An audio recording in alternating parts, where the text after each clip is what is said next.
Nous allons prier ensemble. Merci Dieu.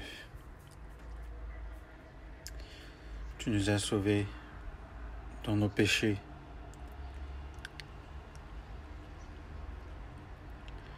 Et merci de nous avoir sauvés de la perdition éternelle dans l'enfer.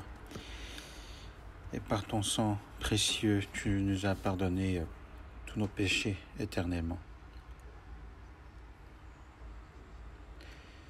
Et par ta résurrection, tu nous as prouvé ton amour. Et aussi tu nous as envoyé le Saint-Esprit. Et tu nous as donné la certitude de notre salut. Et dans ce monde, et merci de nous permettre de vivre dans ta grâce, dans ce monde trouble. Et aide-nous à croire davantage en toi, Seigneur, pour que nous puissions davantage annoncer cette bonne nouvelle aux gens de ce monde.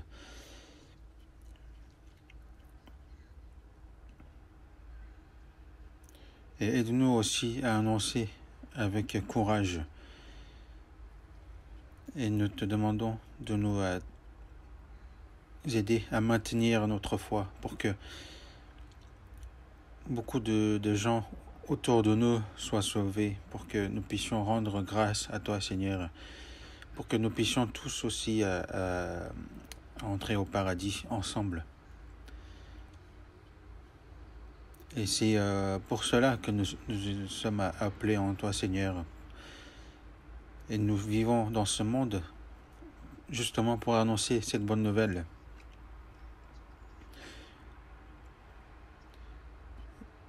Et nous te remercions de nous protéger de tout, malgré toutes ces difficultés dans ce monde. Et nous savons que tu aimes la France et Paris, et c'est pour ça que tu as établi notre Église.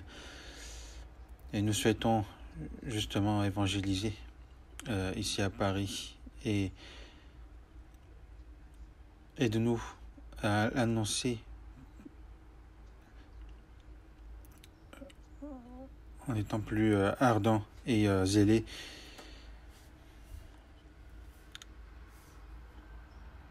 Et nous te demandons aussi de nous accorder, que ce soit les biens ou la motivation, pour que nous puissions annoncer avec courage cette bonne nouvelle ici en France. Et aujourd'hui aussi, nos chers frères et sœurs de l'Église de Paris sont réunis devant ta parole. Nous te demandons de nous enseigner à travers ta parole, et que nous soyons aussi remplis davantage par ta grâce. Et si malgré nous,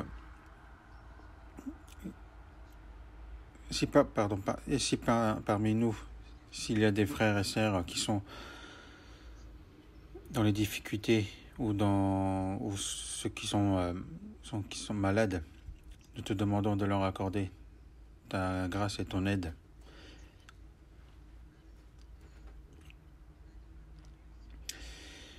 Et autour de nous, il y a beaucoup de personnes qui ne te connaissent pas. Nous te demandons de nous aider à leur annoncer justement cette bonne nouvelle, pour qu'ils puissent croire en toi, Seigneur. Et aussi dans notre église de Paris, il y a des personnes qui ne peuvent participer qu'en ligne parce qu'ils habitent loin. Nous te demandons de consoler leur cœur, où qu'ils soient. Et où qu'ils soient, nous te demandons de les aider à bâtir justement l'église. Et nous te demandons de leur accorder ta grâce. Aide-nous aussi à ouvrir notre cœur, à comprendre davantage la parole que tu nous réserves aujourd'hui. Et pour que nous puissions devenir des chrétiens qui vivent selon ta parole. Et nous remettons toutes choses entre tes mains. Et nous avons prié au nom du Seigneur Jésus. Amen.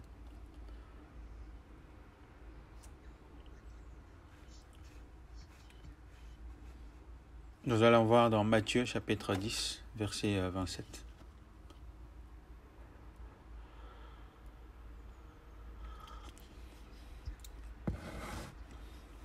Matthieu chapitre 10, verset 27. Si vous avez trouvé, marquez cette page.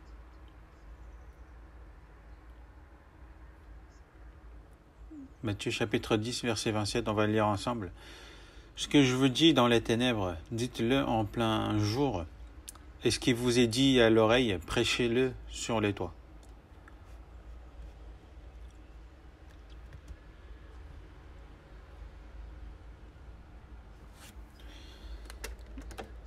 Cette situation du coronavirus se prolonge encore. Ça dure vraiment longtemps. Alors qu'il y a eu déjà beaucoup de virus auparavant, mais ça n'a jamais duré aussi longtemps que ce Covid-19. J'ai l'impression que ce Covid-19, ça dure vraiment longtemps. En plus, ça continue à être propagé. Avant-hier, la France a déclaré comme si ces situations allaient se terminer. Ils voulaient normaliser un peu la situation actuelle.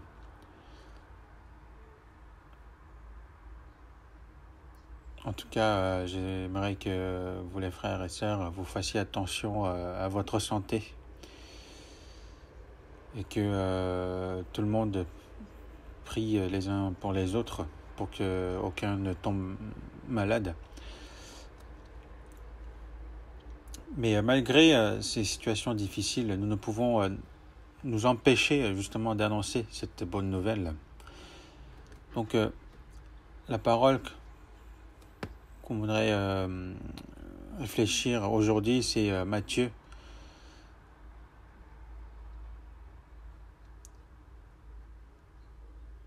Chapitre 10, avec comme sujet annoncer ce que vous entendez. Donc, annoncer. Si nous sommes chrétiens, nous avons certainement un peu la pression dans notre cœur, mais nous ne pouvons nous empêcher justement d'annoncer cette bonne nouvelle. Si nous sommes sauvés, il est normal de penser que nous sommes tous des annonceurs, des évangélistes.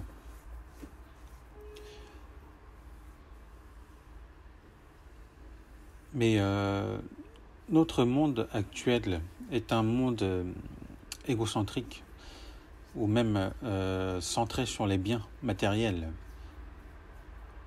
Dans le verset 28, Matthieu chapitre 10, verset 28, « Ne craignez pas ceux qui tuent le corps et qui ne peuvent tuer l'âme, craignez plutôt celui qui peut faire périr l'âme et le corps dans la géhenne. »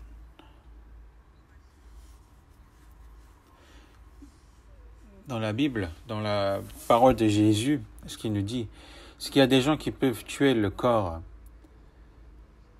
mais il y a aussi celui qui peut tuer l'âme. Il y a le corps, il y a l'âme. S'il y a ce monde, il y a aussi le monde éternel.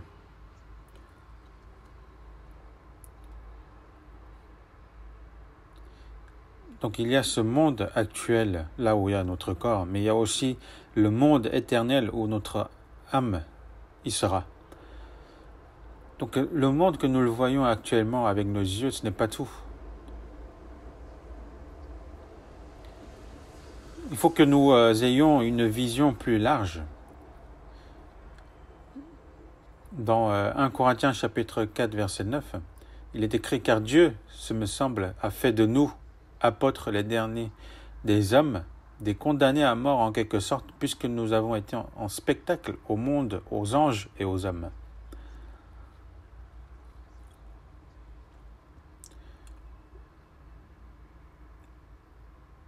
Donc ce monde, ce n'est pas seulement les choses matérielles. Il y a aussi les anges, il y a aussi les diables qui exercent justement dans ce monde. Ce monde n'est pas un monde où il y a seulement les hommes avec ce corps. Il y a aussi justement nous, notre esprit qui a été créé selon l'image de Dieu, qui demeure justement dans ce corps, dans ce monde. Mais les personnes qui sont sauvées, à la fin, ils seront ressuscités dans l'aspect éternel. Mais ceux qui ne sont pas sauvés, ils vont périr en enfer, qui sera éternel aussi. Ce monde actuel sera, à vrai dire, lié justement à ce monde éternel.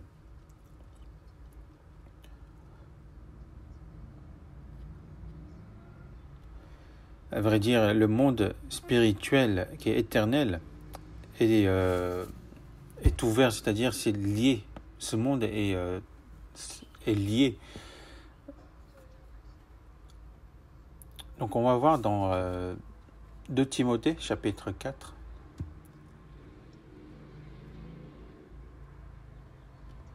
« 2 Timothée, chapitre 4, verset 3.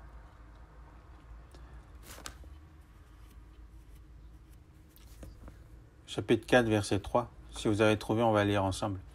« Car il viendra un temps où les hommes ne supporteront pas la saine doctrine, mais ayant la démangeaison d'entendre des choses agréables, ils se donneront une foule de docteurs selon leurs propres désirs. » Dans 2 Timothée chapitre 4, verset 3, qu'est-ce qu'il est écrit? Que ils se donneront une foule de docteurs selon leurs propres désirs.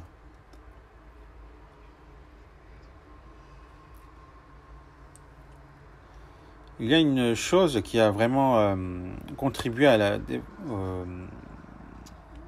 développer dans ce monde, c'est les livres.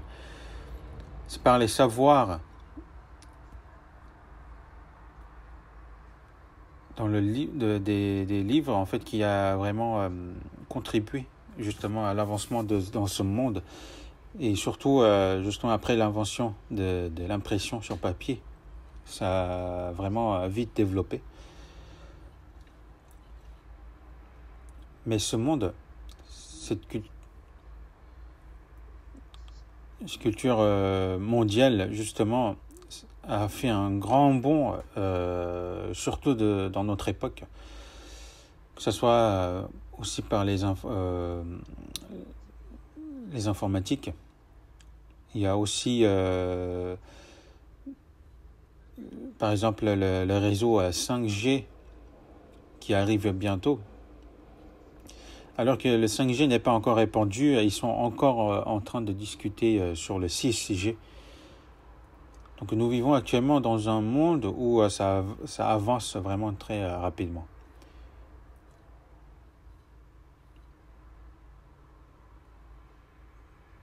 Il y a un mot en latin qui se lie à peu près à ubi quitarius. En fait, cela signifie en vrai que Dieu existe partout. Mais dans ce monde actuel, ils utilisent ce mot avec l'informatique pour dire que où qu'on soit et quand.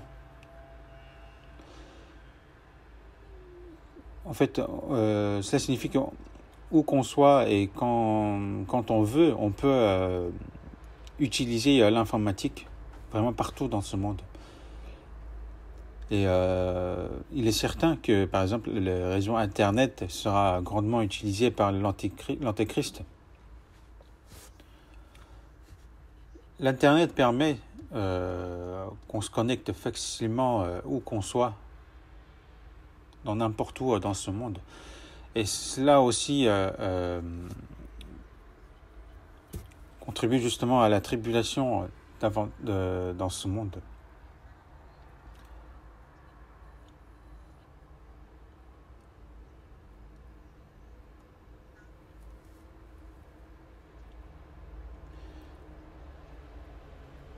Avant, donc pourquoi on appelle le campus universitaire? Parce que en fait, le campus signifiait un endroit particulier où des personnes, pas comme tout le monde, pouvaient se réunir et d'apprendre des choses que les autres ne pouvaient pas apprendre. C'était euh, comme une sélection, un club. Justement, le mot club vient de là. Donc ceux qui étaient dans le même club, ils s'habillaient pareil, parce qu'ils partageaient les mêmes connaissances.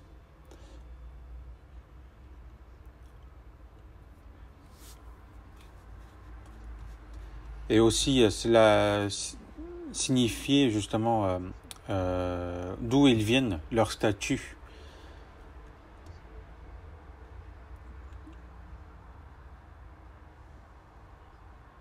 Donc c'était pour se différencier des autres, parce qu'ils partageaient les mêmes esprits, mêmes connaissances, et aussi pour être différenciés des autres. Mais de nos jours, il y a vraiment beaucoup de docteurs, de professeurs, mais il y en a trop.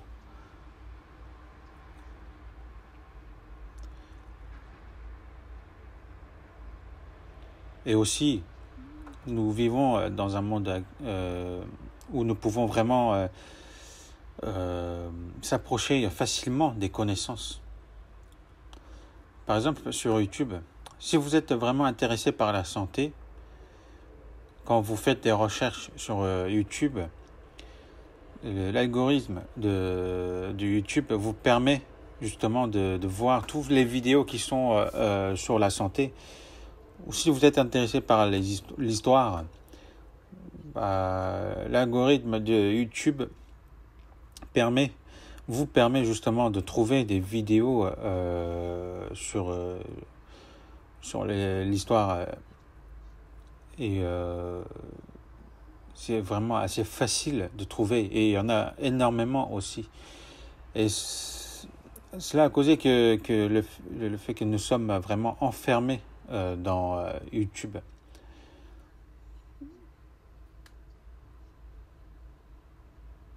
On dit même que nous sommes dans un monde actuel où si nous regardons l'historique, par exemple, de lecture du YouTube d'une personne, on peut voir comment il est.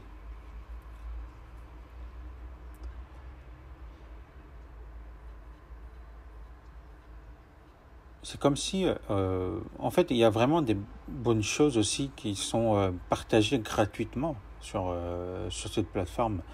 Mais il y a vraiment beaucoup de personnes, de bonnes personnes qui partagent vraiment de bonnes choses. Même si une personne ne va pas à l'université, si par YouTube, il peut même vraiment se former.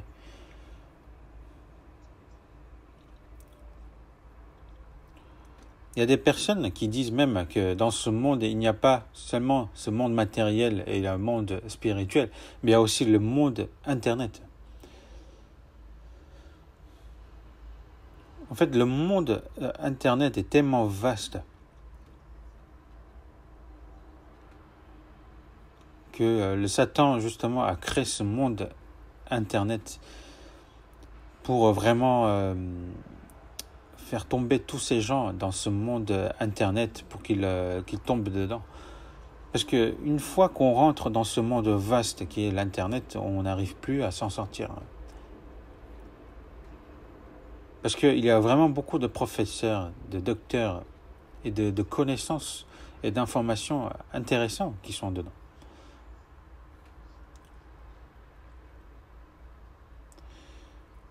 Mais dans ce déluge de connaissances, au lieu de vraiment de rentrer dans la profondeur, dans la parole de Dieu, on est assez influencé par la facilité justement de s'approcher des connaissances dans cet Internet.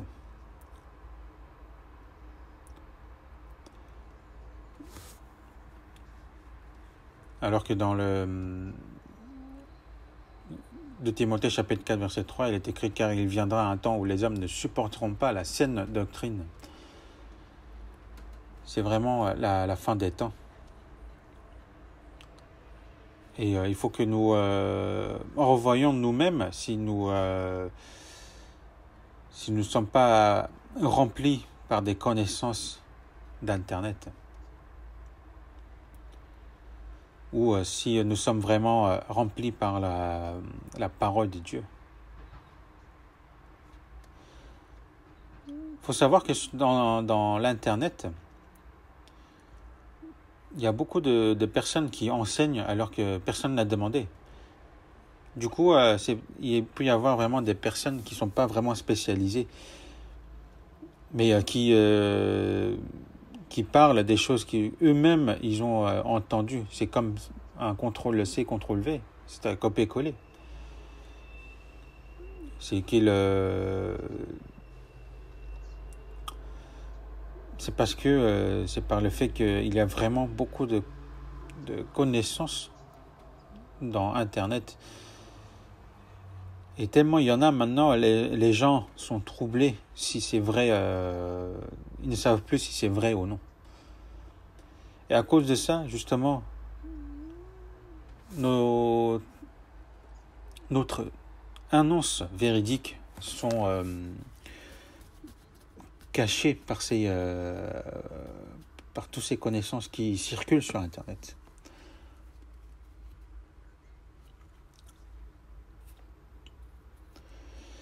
Mais il faut savoir que le Seigneur nous le demande, nous demande justement sévèrement dans 2 Timothée chapitre 4 verset 1. Je vais vous lire. Je t'en conjure devant Dieu et devant Jésus-Christ qui doit juger les vivants et les morts, et au nom de son apparition et de son royaume.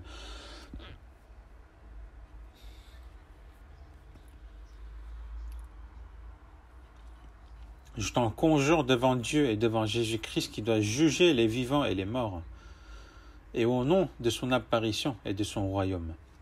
De son apparition, de sa résurrection et de son royaume, le royaume de Dieu.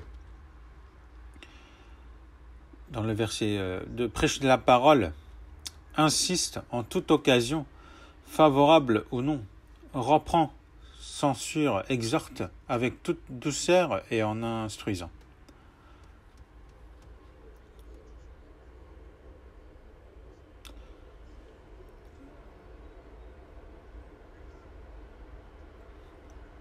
Qu'est-ce qu'il nous demande? C'est vraiment ici, c'est qu'on prêche la parole, insiste en toute occasion, favorable ou non. Et dans le verset 3, car il viendra un temps où les hommes ne supporteront pas la saine doctrine. Ensuite,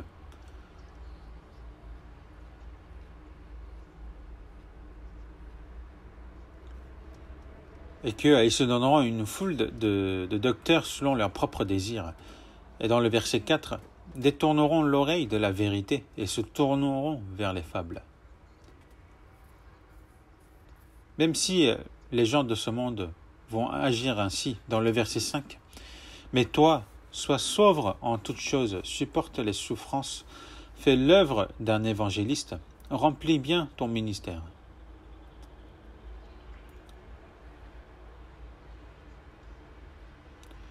Cette parole n'a pas été donnée seulement aux évangélistes, mais à tout le monde. C'est que il faut évangéliser même dans la souffrance. Mais que nous soyons aussi que nous gardons justement cette responsabilité. Même si les gens de ce monde ne supporteront pas la saine doctrine, qui vont se détourner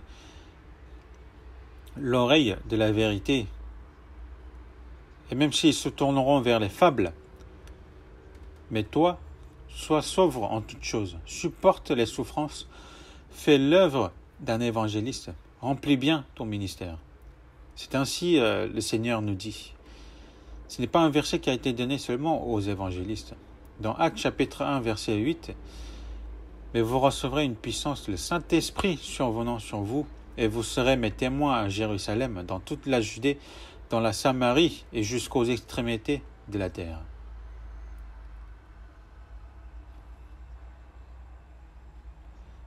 Mais vous recevrez une puissance, le Saint-Esprit survenant sur vous.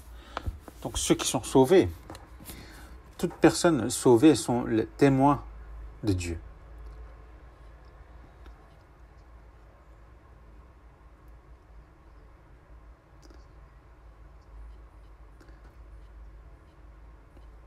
Il faut savoir que ceux qui sont sauvés ne sont pas les témoins de Jéhovah. Il est écrit dans Ésaïe, on parle justement aux Juifs. Israël, vous êtes mes témoins. Seuls les Israéliens seront les témoins de Jéhovah. Mais nous qui sommes sauvés, nous sommes aussi des témoins, mais des témoins du Seigneur. Dans toute la Judée, dans la Samarie et jusqu'aux extrémités de la terre. Nous sommes témoins du Seigneur, de Jésus. Parce que quand nous sommes sauvés, nous recevons le Saint-Esprit. Et il nous donne aussi cette puissance d'annoncer cette bonne nouvelle.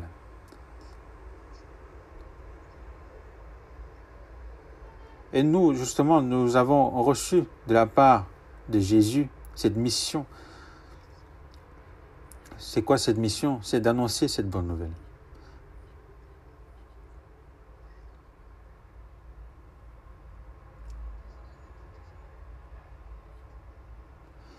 Les gens de ce monde, justement, eux aussi annoncent leur connaissance, même si c'est faible.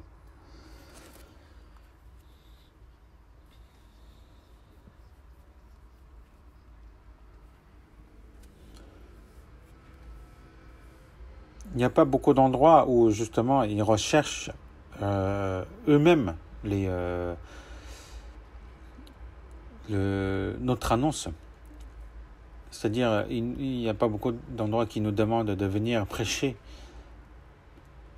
Mais nous annonçons justement la vérité, cette annonce qui est la Bible, la parole de Dieu.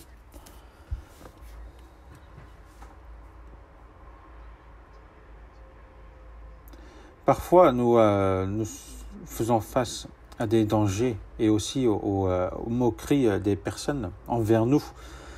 Mais malgré cela, nous devons annoncer. Beaucoup de youtubeurs recherchent justement les vues, les j'aime ou même les commentaires pour qu'ils puissent gagner beaucoup d'argent.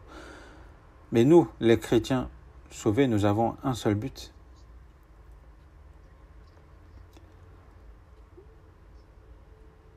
Nous, ce qui est important pour nous, c'est une âme qui recherche la parole de Dieu.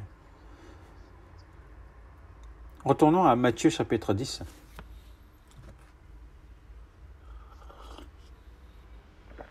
Matthieu chapitre 10, verset 11. Dans quelque ville ou village que vous entriez, informez-vous s'il s'y trouve quelques hommes dignes de vous recevoir.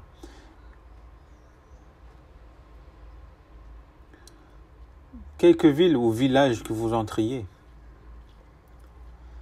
il n'y a pas tout le monde qui vont le recevoir, mais il s'y trouve quelques hommes dignes de vous recevoir. Des hommes qui sont dignes de recevoir l'évangile, recevoir cette annonce. Vous le trouverez et vous demeurez chez lui jusqu'à ce que vous partiez. C'est ce que Jésus nous demande ici. Un homme ou une famille qui est digne de recevoir la bonne nouvelle. Il ne faut pas aller n'importe où, mais dans la prière, il est important justement de diriger une personne qui est digne de recevoir la bonne nouvelle. Bien sûr qu'il est important de prêcher à nombreuses personnes, mais même si nous avons annoncé à nombreuses personnes,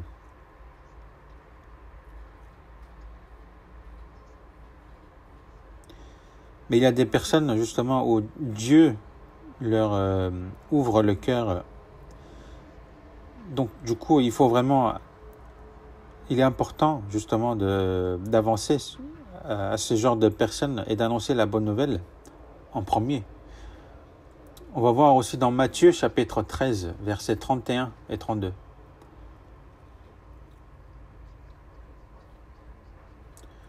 Matthieu chapitre 13, versets 31-32.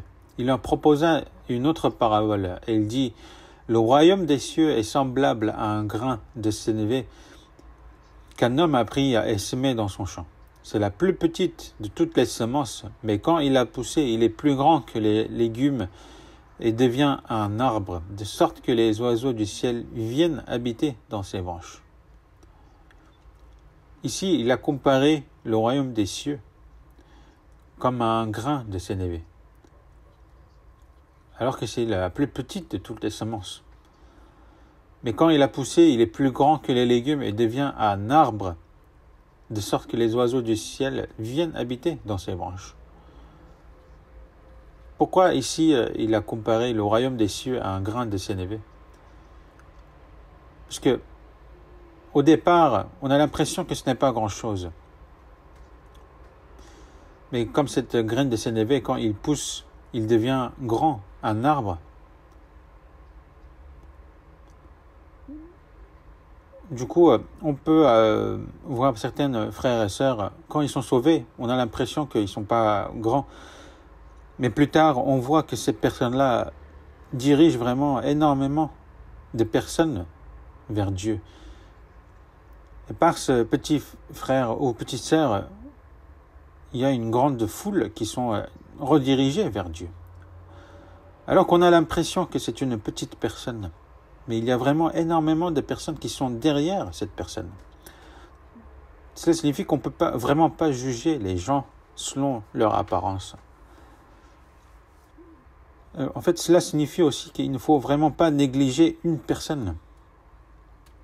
Parce qu'on ne sait pas que cette personne, comment il va travailler pour Dieu. Ce que veut Dieu, c'est d'obtenir une personne. Dans Daniel chapitre 2, verset 25, il est écrit: Arjoc conduisit promptement Daniel devant le roi et il lui parla ainsi: j'ai trouvé parmi les captifs de Juda un homme qui donnera l'explication au roi.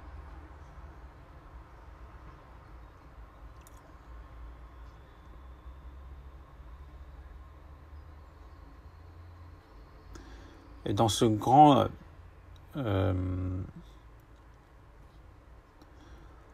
empire qui est l'empire babylonien, et parmi tout ce monde, dans cet empire, il n'y avait personne qui pouvait donner l'explication au roi.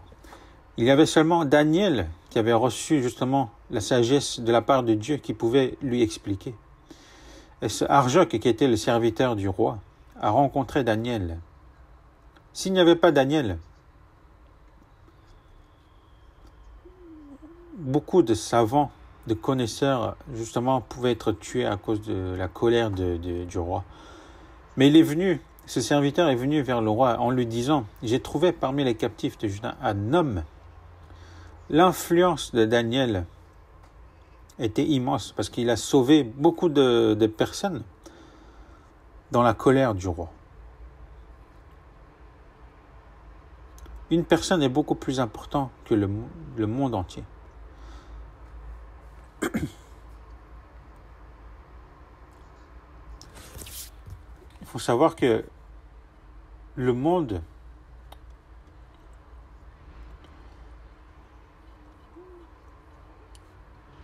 a été reconstruit par un homme, Noé, après le déluge. Donc une personne est très importante. Aussi, on peut voir aussi à travers Moïse, par une personne qui sont sortis de l'Égypte. On peut voir que l'influence d'une personne est très importante.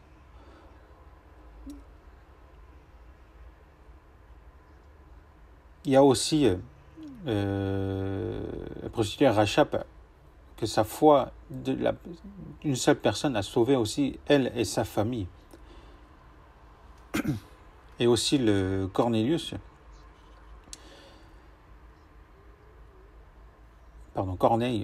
justement, par une personne, lui et sa famille, et ces personnes qui sont influencées par lui sont sauvées.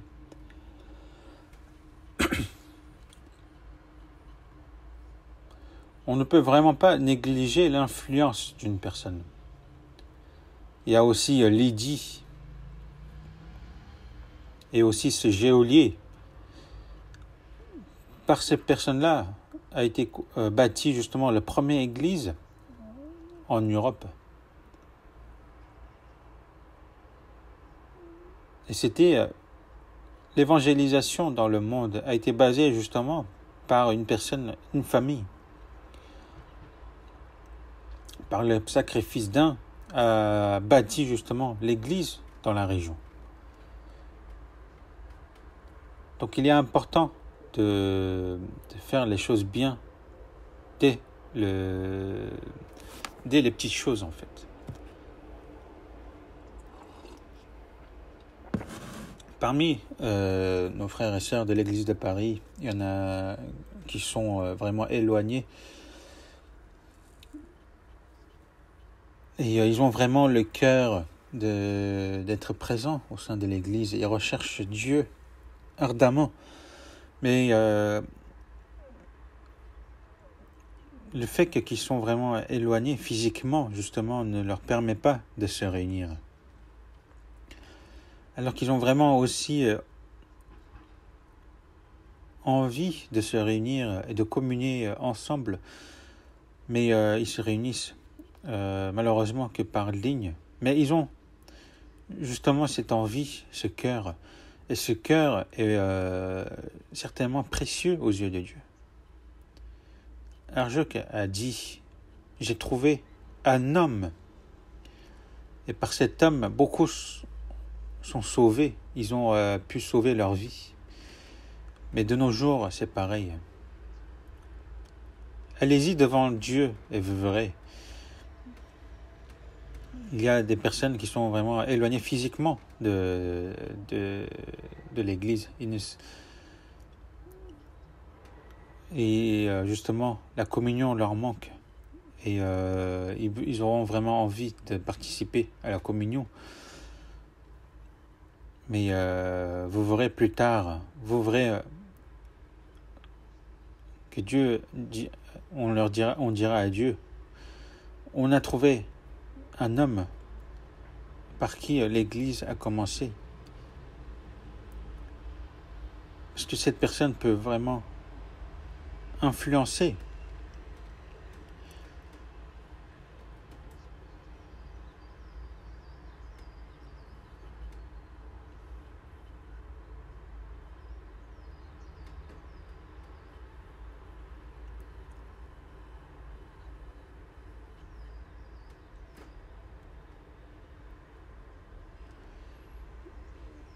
Ça peut être moi, ou ça peut être aussi l'un des frères et sœurs qui sont près de nous.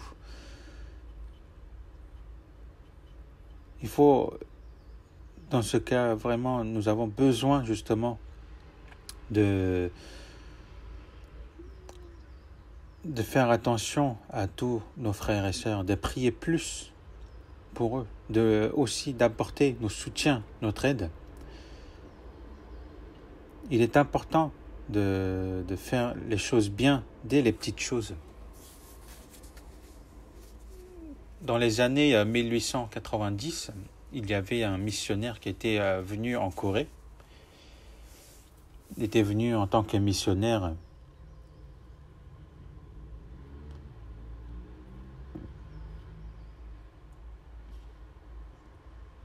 Donc il s'appelait Samuel Moffat.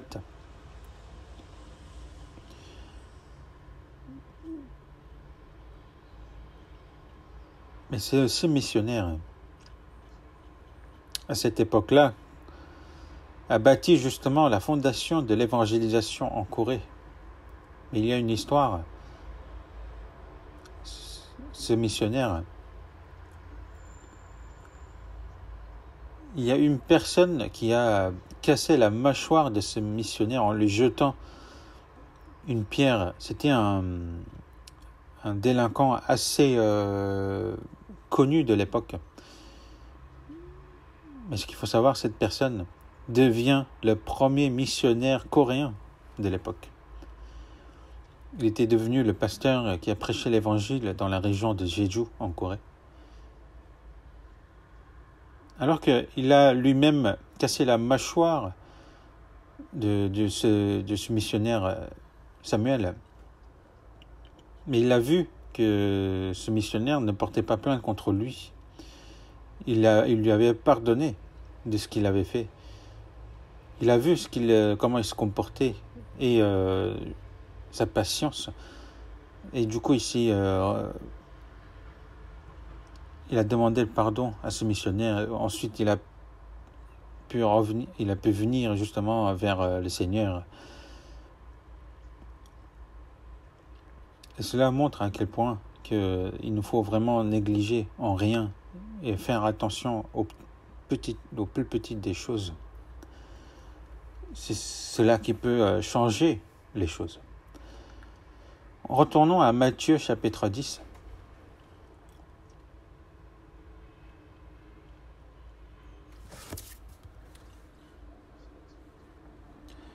Matthieu chapitre 10, verset 27. Je vais vous lire. Ce que je vous dis dans les ténèbres, dites-le en plein jour, et ce qui vous est dit à l'oreille, prêchez-le sur les toits.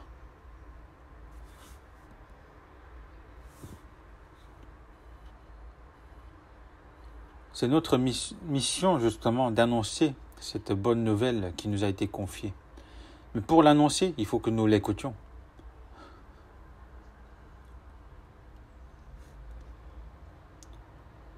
Par exemple, s'il n'y a rien dans une vase, on ne peut rien sortir de cette vase. Si nous n'écoutons pas, nous n'aurons rien à dire. Il faut que moi, je sois rempli par la parole de Dieu pour que de moi sorte la parole de Dieu. Dans Jean chapitre 2, on voit les noces du mariage. Alors que c'était le mariage où devait être rempli par la joie et les festivités, il n'y avait plus du vin. Du coup, les maîtres et aussi les serviteurs ne savaient plus quoi faire. Donc Jésus leur dit, remplissez les vases d'eau.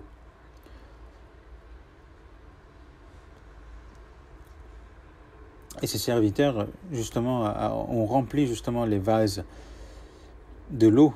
Et Jésus leur a dit, rapportez ceci à la festivité.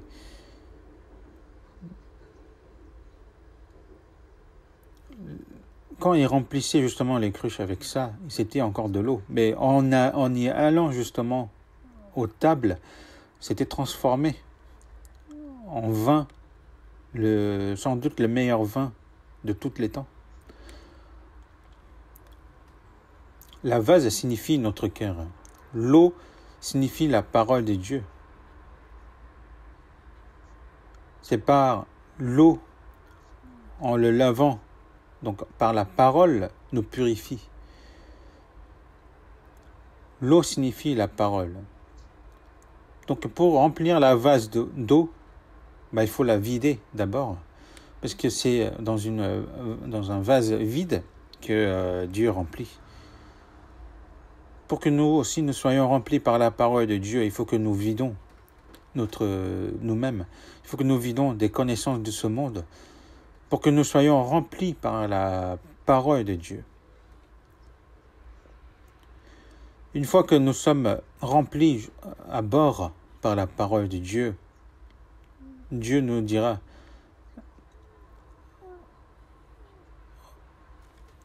remplissez les verres avec cette eau.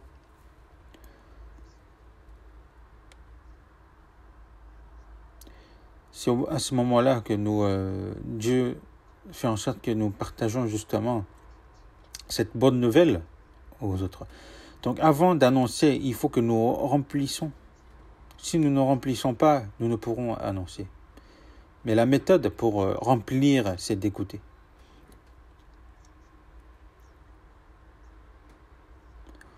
Pour être sauvés, nous écoutons à maintes reprises les séminaires bibliques.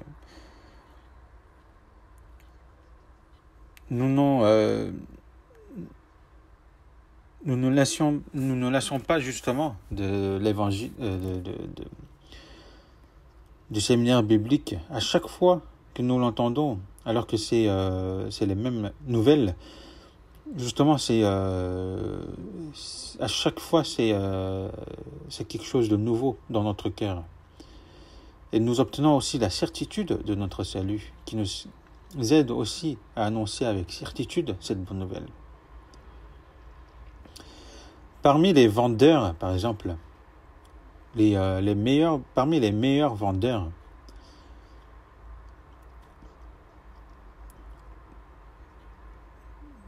s'il y a les meilleurs vendeurs, il y a aussi les vendeurs qui sont vraiment mauvais. Il y a aussi des vendeurs timides. Mais ce n'était pas la timidité qui influençait justement les ventes. Mais c'était, en fait, ils ont analysé, mais ils ont vu que ce n'est pas leur caractère qui influence sur les ventes, mais c'est celui qui a la certitude de la qualité des produits qu'il vend qui devenait le meilleur vendeur. C'était issu d'un rapport. Donc celui qui avait la certitude de la qualité de leurs produits, qui étaient des meilleurs vendeurs. Et moi aussi, pendant un moment, j'étais vendeur et j'avais du mal parce que je n'avais pas la certitude sur le produit que je vendais. Donc je ratais des ventes tout le temps. Donc c'était des ventes de produits d'éducation.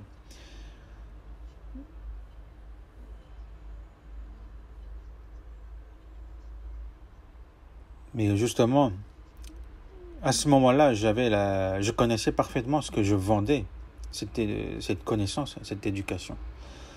Du coup, je réussissais mes ventes à chaque fois, au moins 8 fois sur 10, parce que je connaissais ce que je vendais. Pour annoncer l'évangile, il faut que nous écoutions sans cesse le séminaire biblique, pour que nous soyons remplis de certitude pour annoncer. Il y a aussi, nous avons besoin de la charité, puisque Dieu nous demande d'aimer s'aimer les uns les autres. Donc, ce que nous devons faire, c'est d'écouter. Mais ce que nous entendons tout de suite quand nous ouvrons la Bible? Non, certainement pas. Nous n'arrivons pas bien à l'entendre. Mais quelle serait la raison pour laquelle nous n'arrivons pas à bien entendre? Il faut savoir que le Seigneur nous dit dans les ténèbres, dans le verset 27, ce que je vous dis dans les ténèbres,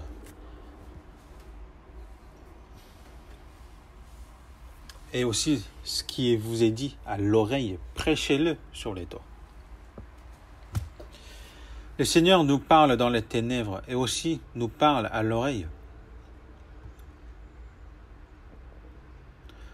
Qui peut justement écouter ce qu'on nous dit à l'oreille? Les gens de ce monde actuel sont vraiment occupés. Et il y a aussi beaucoup de bruit de parasites.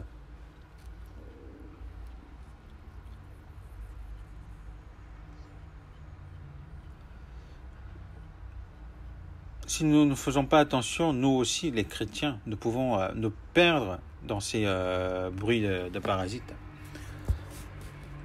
Parce que le Seigneur nous parle à l'oreille. Quand on nous parle à l'oreille, on ne parle pas fort, on nous parle doucement. Il faut que nous nous concentrions justement ce qu'on nous dit à l'oreille pour bien l'écouter.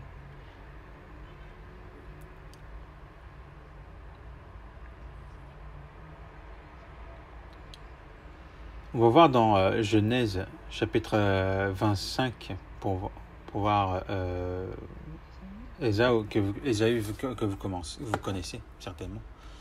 Genèse chapitre 25 verset 27.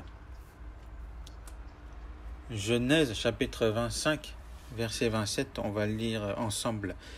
Ses enfants grandirent. Ésaü devint un habile chasseur, un homme des champs. Mais Jacob fut un homme tranquille qui restait sous les tentes.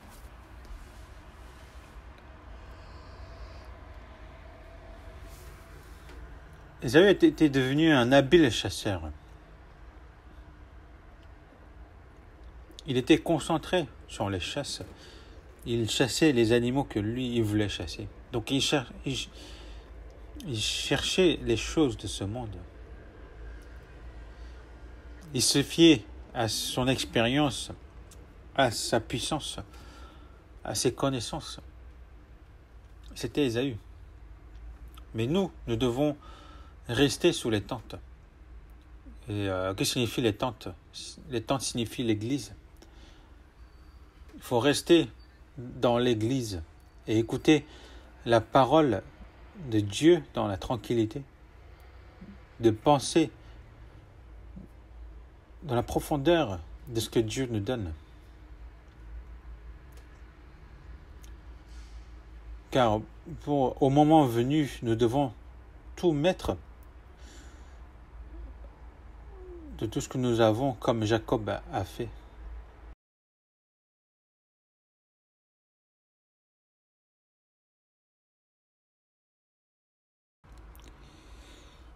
Mais maintenant, on n'utilise plus les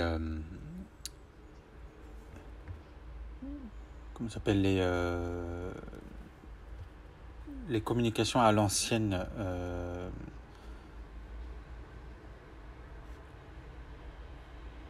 Par des signes.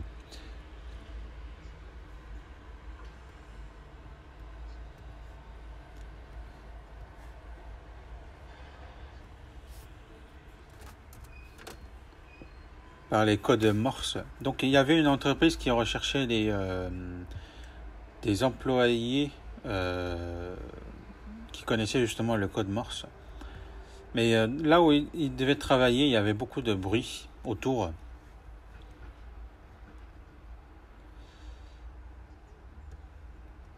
Donc il avait rempli justement la fiche de renseignement et il attendait l'interview. Donc il y avait 7 personnes avant lui. Mais quelques minutes plus tard, il s'est levé alors qu'il y avait 7 personnes devant lui.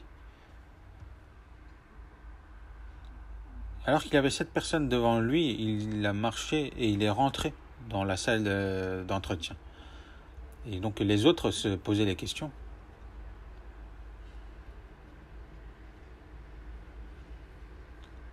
Alors que les autres, ils attendaient depuis longtemps.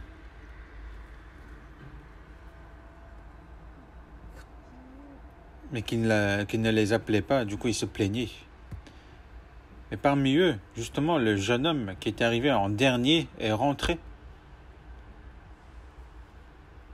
Du coup, les gens se disaient, il a fait une connerie, donc lui, il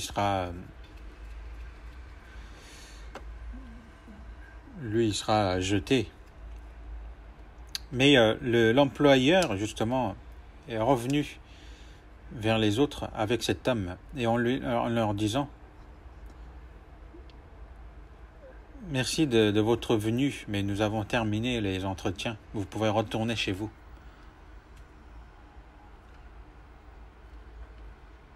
Du coup, les 7 personnes qui étaient avant là,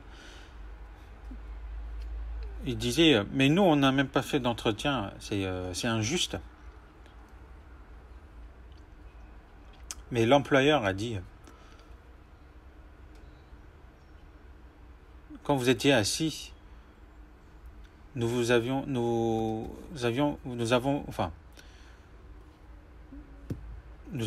appelé par les signes, les codes de Morse.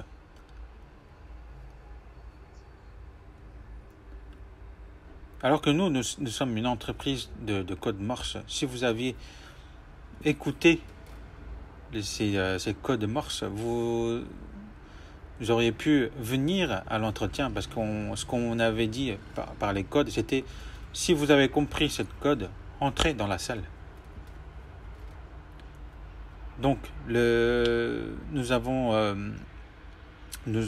sommes dit que cet homme est l'homme idéal qu'il nous fallait, parce qu'il s'est concentré justement au code Morse malgré le bruit ambiant, et il avait compris. Mais les autres, vous n'aviez pas entendu justement ces codes Morse malgré le bruit ambiant. Donc nous aussi, nous devons écouter la parole de Dieu. Et il faut savoir que la parole de Dieu est annoncée dans les ténèbres et aussi à l'oreille. Donc c'est un bruit très silencieux. Donc il faut se concentrer. Et pour se concentrer justement à l'écoute de la parole de Dieu, il faut un endroit tranquille.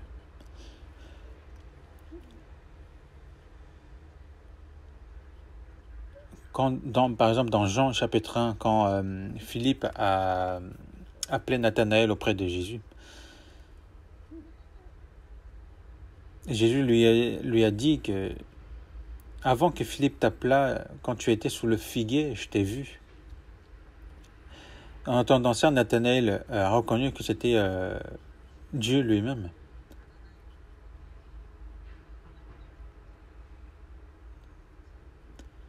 Parce que Nathanaël, justement, priait et méditait sous ce figuier. Et c'est un homme qui cherchait Dieu. Et Dieu l'a vu et a entendu. Et Jésus, justement, a vu son cœur. Et il le connaissait.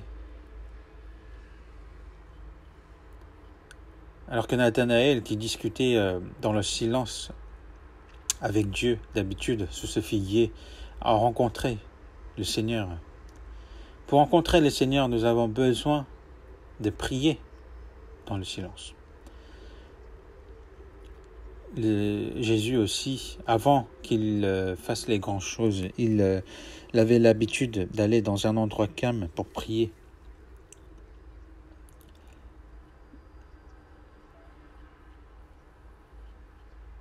Vers le matin, pendant qu'il faisait encore très sombre, il se leva et sortit pour aller dans un lieu désert où il pria. C'est ce que faisait Jésus.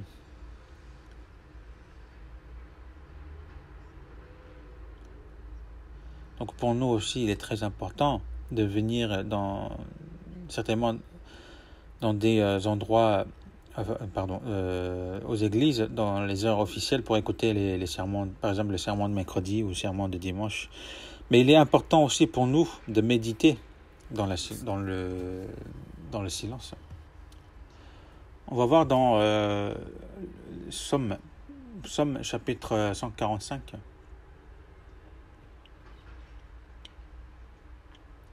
Psaume chapitre 145, verset 5.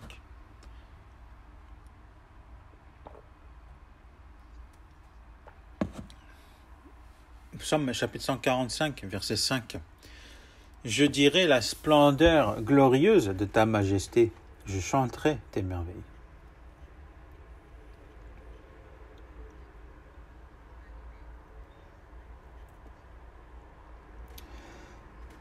Je chanterai tes merveilles. Dans la traduction coréenne, il y a marqué « Je méditerai tes merveilles ». Donc David était une personne qui méditait les œuvres de Dieu. Pour écouter justement la parole de Dieu à l'oreille, c'est la méditation. Si on le fait aussi dans la nuit, la méditation, ça peut être encore très profond. Dans le chapitre 16, Psaume chapitre 16, verset 7, Psaume chapitre 16, verset 7. Je bénis l'Éternel, mon conseiller. La nuit même, mon cœur m'exhorte. La nuit même, mon cœur m'exhorte. C'est avec ce cœur-là, justement, nous comprenons les conseils de Dieu. Mais quand? C'est la nuit.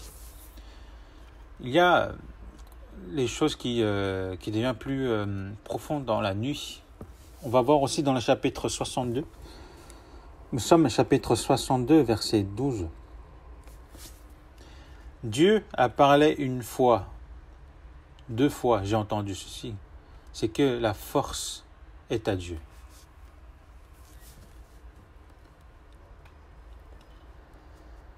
Dieu a parlé une fois, 2 fois, et j'ai entendu ceci. Il dit que Dieu a parlé 2 fois ici. Dieu ne parle pas quand moi je veux, quand je veux.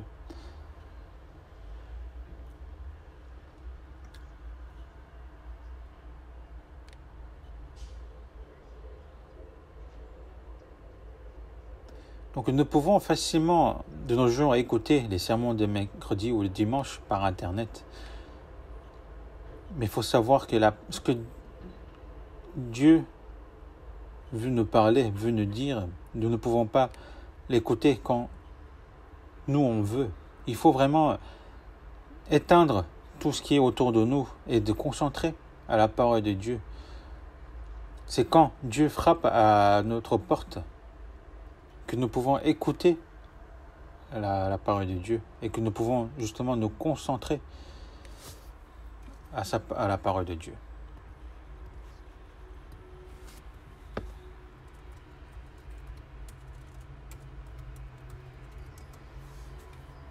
Donc il y avait un charpentier et son fils.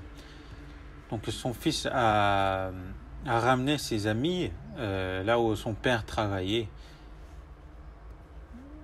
Donc ils étaient vraiment impressionnés par le travail que faisait son père avec toutes les machines qu'il y avait autour. Donc ils étaient vraiment excités. Mais un des amis a vu justement que le père de son enfant a laissé sa montre sur une table. Et il a regardé ça et il est tombé justement dans les poussières des bois. Mais il était tombé dans les tas de poussière du bois. Du coup, il n'arrivait plus à trouver la montre.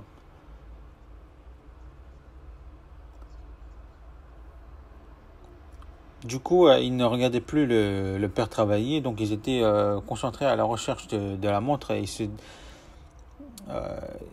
culpabilisaient les uns les autres. Mais pourquoi tu as fait ça? Pourquoi tu t'es amusé avec la montre? Pourquoi tu l'as fait perdre?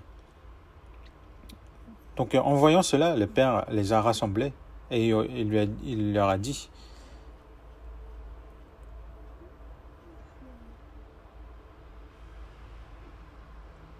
plus ça devient urgent, plus il faut que vous vous concentriez, vous agenouillez-vous. Donc ils se sont agenouillés et ils ont mis: mettez votre oreille sur le sol. Et qu'est-ce que vous entendez?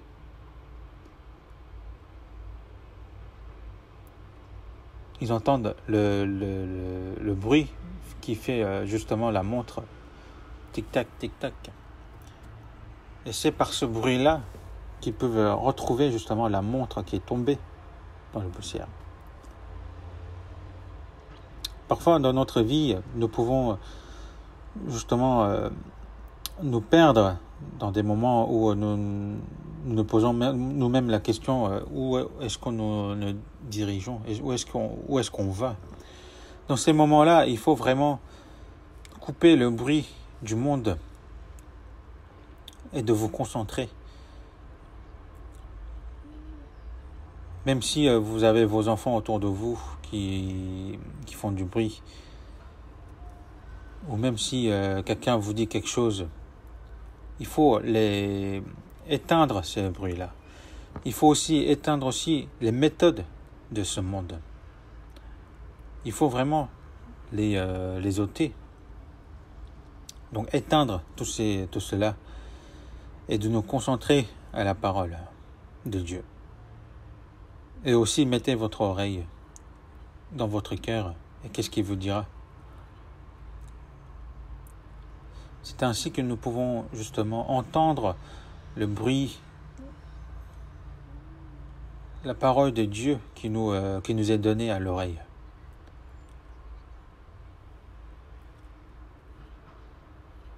Quand la reine, donc Isabelle voulait tuer Élie, Élie s'était enfui. Et il était dans la précipitation, mais il a entendu la voix de Dieu. On va voir dans 1 Roi chapitre 19. 1 Roi chapitre 19, versets 11 à 14.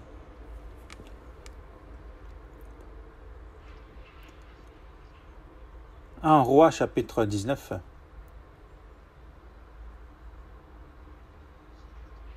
verset 11. L'Éternel dit, « Sors et tiens-toi dans la montagne devant l'Éternel. » Et voici, l'Éternel passa. Et devant l'Éternel, il y eut un vent fort et violent qui déchirait les montagnes et brisait les rochers.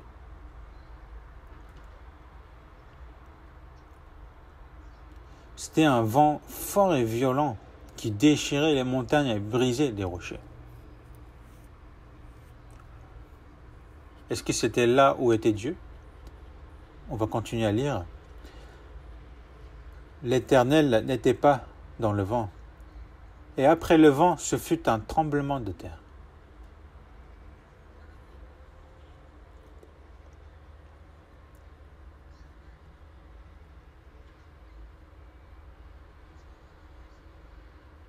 En fait, les gens pensent que l'Éternel est dans les choses puissantes et tremblantes.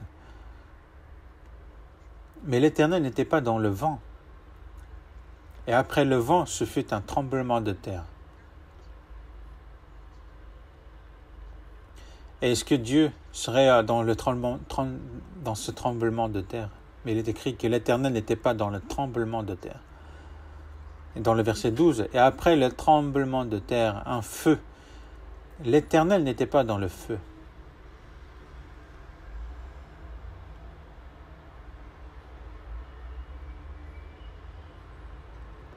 Et après le feu, un murmure doux et léger. Dans le verset 13, « Quand Élie l'entendit, il s'enveloppa le visage de son manteau. Il sortit et se tint à l'entrée de la caverne. Et voici, une voix lui fit entendre ces paroles. « Que fais-tu ici, Élie ?»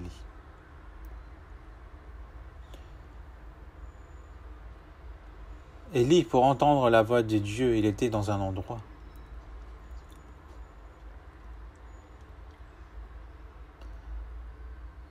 L'Éternel Dieu qui a créé toutes choses n'était pas dans les rochers, n'était pas dans la terre, n'était pas dans les vents, mais n'était pas dans le feu.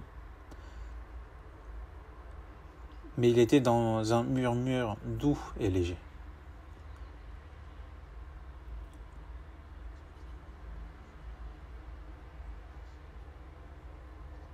L'Éternel qui s'est montré à Moïse est l'Éternel le plus grand, le créateur de toutes choses. Mais il s'est apparu sur un petit feu.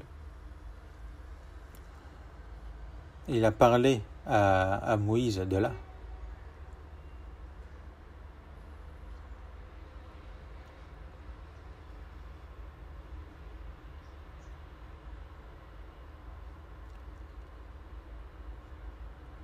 Est-ce que vous pensez que Dieu vous parlerait dans des endroits où vous criez fort à Dieu, là où vous chantez fort pour le Seigneur, là où vous parlerez en langue,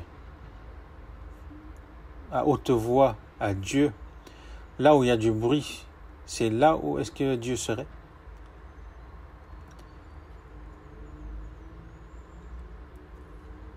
Lorsque Dieu nous parle, ça sera dans un endroit calme,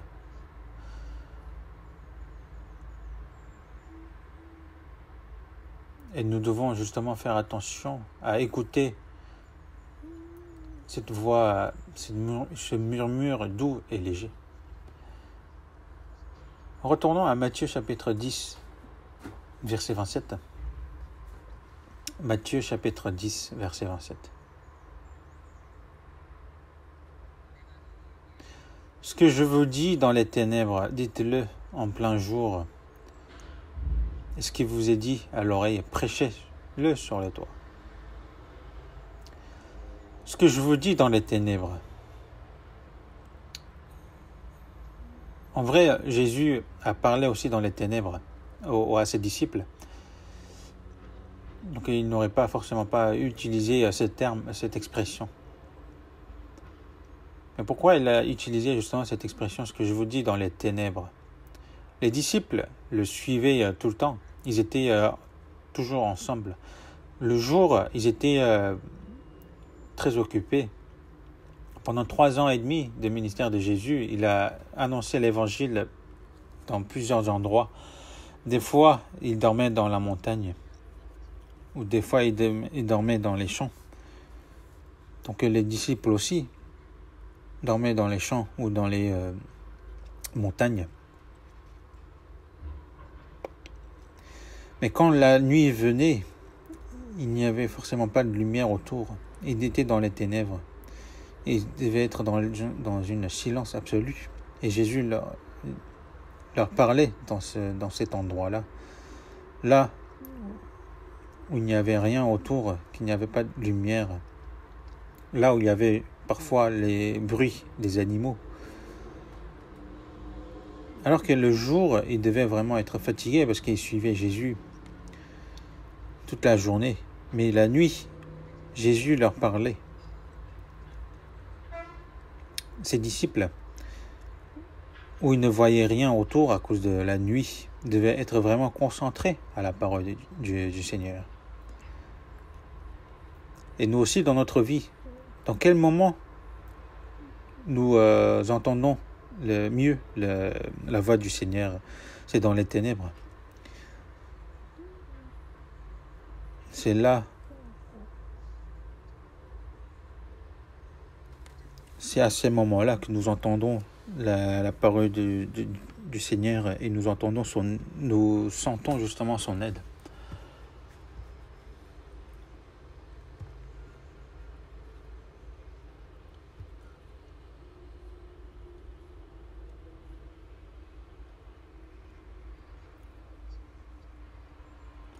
Même si je suis dans la vallée de la mort, c'est là où nous entendons certainement la voix du Seigneur, le Seigneur qui est avec nous et qui nous dirige. Et c'est à ces moments-là que nous l'entendons. Et forcément, dans la vie, nous rencontrons des moments de ténèbres qu'on ne voit pas devant nous, ou des moments où nous avons dans le cœur, nous nous posons la question, personne ne s'en souvient de moi. Mais c'est à ces moments-là que nous sentons le Seigneur.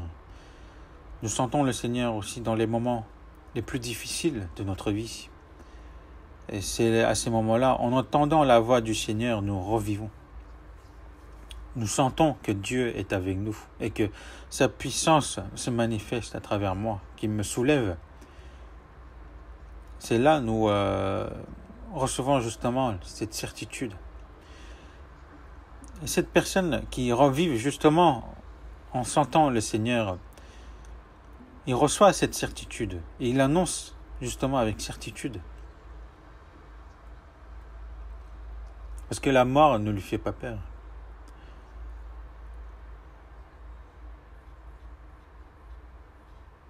Et il voudrait certainement annoncer l'évangile, même en risquant sa mort. Matthieu chapitre 10, verset 27. Ce que je vous dis dans les ténèbres, dites-le en plein jour. Et ce qui vous est dit à l'oreille, prêchez-le sur les toits.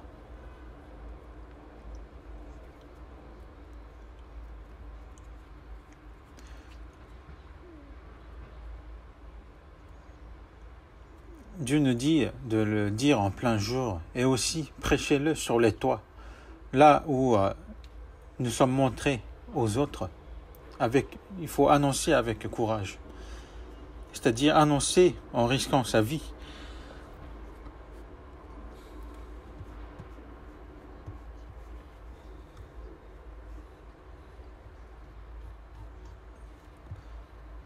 Et Matthieu chapitre 10, verset 8.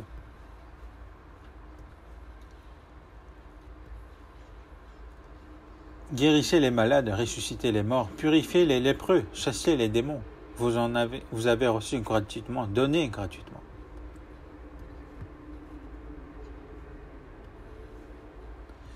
Donc nous ne devons pas nous arrêter seulement après avoir l'annoncé. Des fois nous disons, moi je t'ai annoncé, c'est toi, t'es tellement têtu, tu refuses. Moi, je n'ai plus la responsabilité. Parce que moi, je t'ai annoncé. Des fois, on agit ainsi.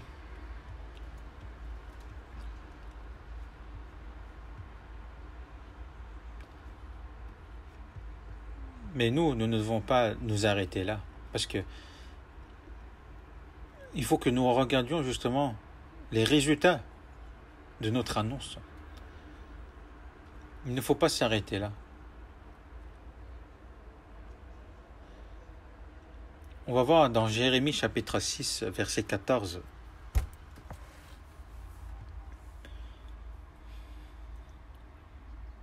Nous allons lire ensemble. Il pense à la légère la plaie de la fille de mon peuple. Paix, paix, disent-ils, et il n'y a point de paix.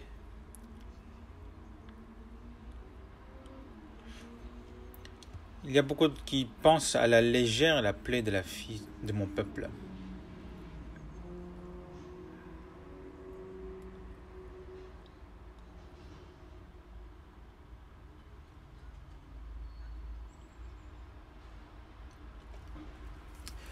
Penser à la légère, premièrement, on peut dire quand on considère d'autres choses plus importantes que le fait que nous sommes sauvés justement par la grâce de Dieu. Parce qu'il faut régler absolument le problème des péchés pour recevoir le salut. C'est-à-dire, si nous annonçons plus sur le fait de recevoir la bénédiction de ce monde que le salut, c'est comme si on pense à la légère.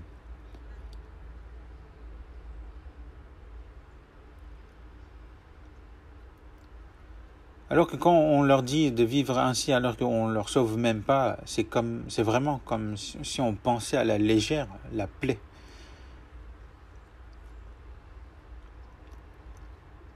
Premièrement, il faut que l'esprit aille bien avant tout. Mais justement, si on pense à la légère, l'esprit,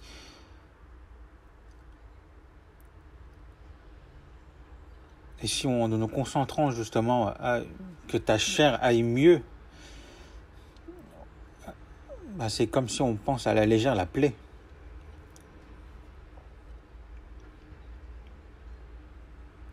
Et si on se concentre aussi plus sur la vie de foi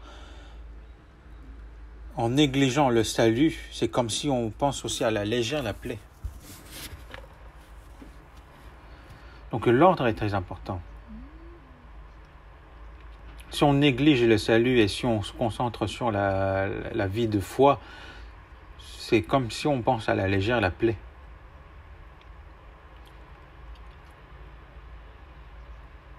Et aussi les dons de l'esprit. Les dons sont donnés uniquement à ceux qui ont reçu le Saint-Esprit.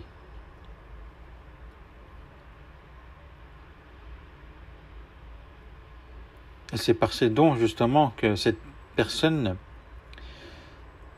travaille, faire le service au sein de l'Église. Parce que les dons sont reçus par le Saint-Esprit.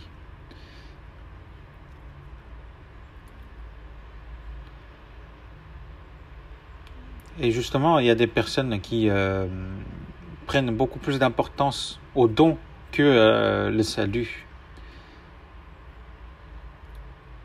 Le fait qu'ils parlent en langue ou qu'ils chassent les démons, les gens ne cherchent que ça en premier.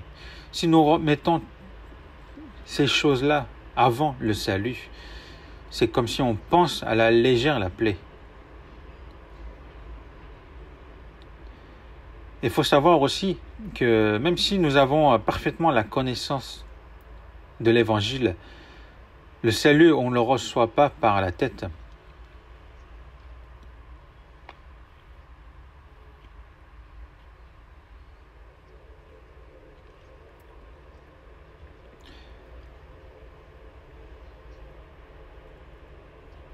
Si nous mettons en avant justement le fait des choses qui sont un peu superstitieuses, par exemple d'être guéri ou autre chose, si on se concentre sur ces choses-là et si on néglige l'Évangile, alors qu'au lieu d'aider justement que l'Évangile s'accomplisse en lui, si on se concentre sur les choses superstitieuses, c'est qu'on pense à la légère la plaie.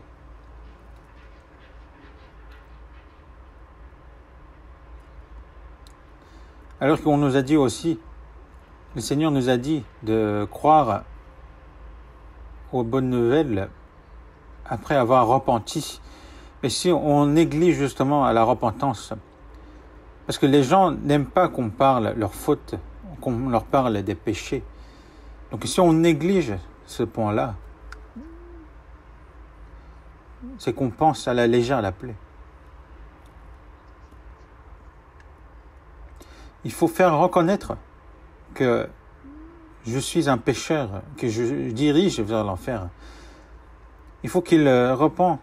Il faut qu'on l'aide à ce qu'il repent envers le Seigneur, qu'il se reconnaisse comme pécheur pour qu'il puisse recevoir le salut en croyant à la parole, à l'Évangile.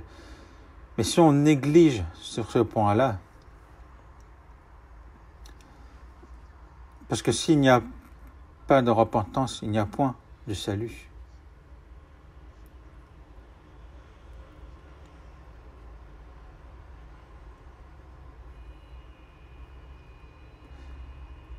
Et une autre chose, il est écrit aussi dans le Deutéronome qu'il ne faut pas semer deux semences différentes dans un champ. Le champ signifie notre cœur. Dans notre cœur, on ne peut pas semer la parole de Dieu et on ne peut pas aussi semer dans notre cœur les enseignements du monde.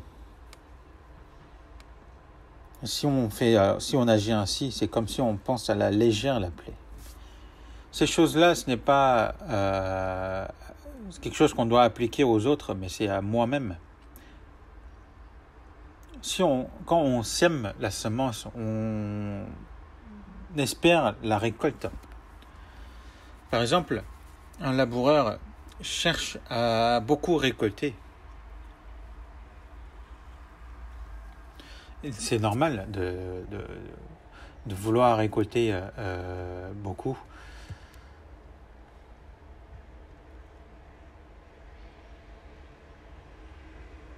Et justement, pour que nous puissions justement recevoir les résultats, de bons résultats, de bien récolter, pour que nos efforts ne soient pas en vain, il faut que nous prêchions avec exactitude et courage.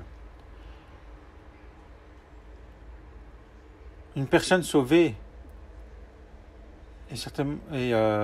toute personne sauvée justement sont les personnes qui ont reçu l'ordre de la mission de Dieu, c'est d'évangéliser. Ce n'est pas quelque chose de spécial, mais c'est ce qui est normal à tous ceux qui sont sauvés.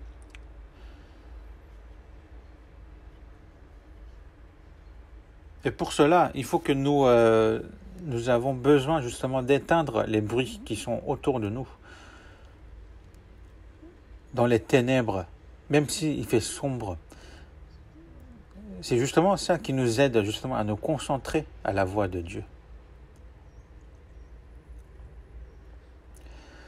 Nous pouvons être vraiment facilement nous rapprocher des connaissances visuelles, mais justement pour mieux nous concentrer à la parole de Dieu, nous avons besoin de fermer nos yeux.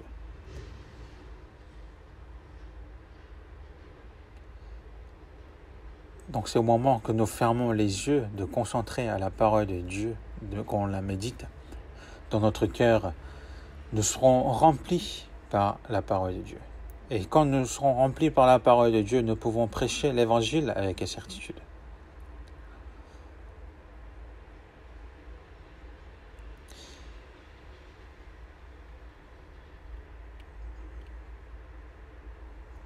Quelle que soit la méthode, il faut que nous regardons justement que les gens autour de nous soient sauvés. On va prier ensemble. Merci Dieu. Merci de nous avoir sauvés du jugement de l'enfer. Et pendant que nous vivons dans ce monde, tu es avec nous et tu nous remplis par davantage de grâce. Et tu nous protèges et tu nous diriges. Et merci pour cela.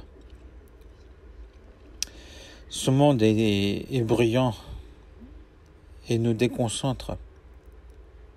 Nous prend même notre cœur.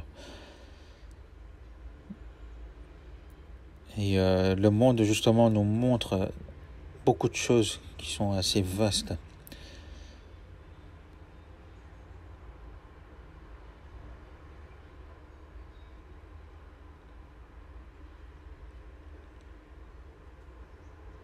Mais nous te demandons ta grâce pour que nous, les frères et sœurs de l'Église de Paris, nous soyons ceux qui se concentrent uniquement à ta parole dans ce monde trouble.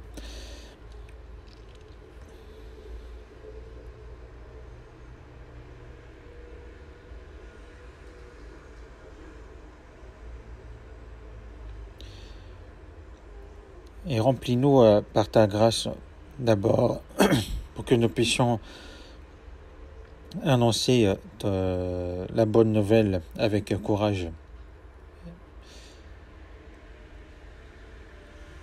Pour que toute personne autour de nous puisse être sauvée. Pour que nous le voyions justement vivre pour toi, Seigneur.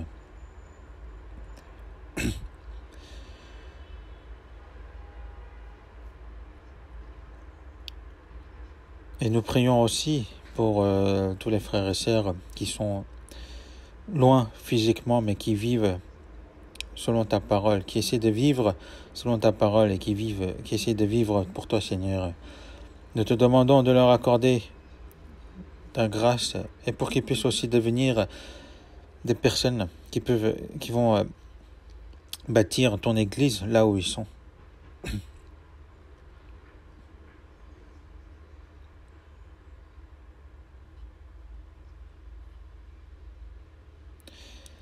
Et nous espérons que ta grâce soit manifestée à tous nos frères et sœurs. Et nous avons prié au nom du Seigneur Jésus.